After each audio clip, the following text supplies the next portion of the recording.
জামালপুরের সরিষাবাড়িতে অবস্থিত যমুনা সার কারখানায় গ্যাস সংযোগ দিয়ে পুনরায় চালুর দাবিতে মানববন্ধন, বিক্ষোভ ও প্রতিবাদ সমাবেশ অনুষ্ঠিত হয়েছে।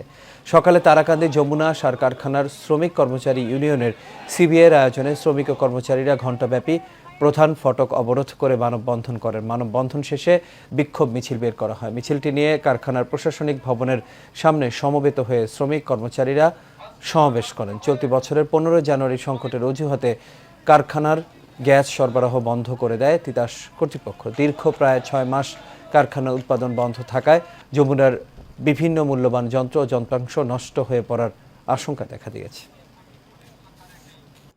আমাদের এই কারখানায় গ্যাস সংযোগ দেওয়ার আগ পর্যন্ত আমরা আমাদের আন্দোলন চালিয়ে যাব, অব্যাহত রাখব। বৃহত্তম যমুনা সার কারখানা চালু না হলে দিনে দিনে এই সার কারখানাটি অকেজু হয়ে যাবে, পার্টসগুলি ভেঙে যাবে। মাননীয় প্রধানমন্ত্রীর হস্তক্ষেপ কামনা করছি।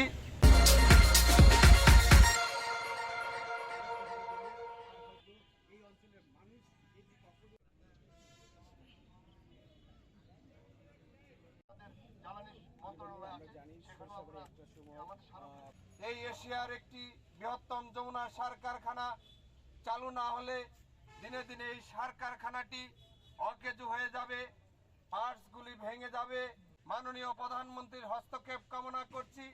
আগামী দিনে যেন এই যমুনা সার কারখানাটি দ্রুত চালুর ব্যবস্থা করা হয়। আমাদের এই কারখানায় গ্যাস সংযোগ দেওয়ার আগ পর্যন্ত আমরা আমাদের আন্দোলন চালিয়ে যাব, অব্যাহত রাখব। রেশনিং পদ্ধতিতে হলেও এই কারখানা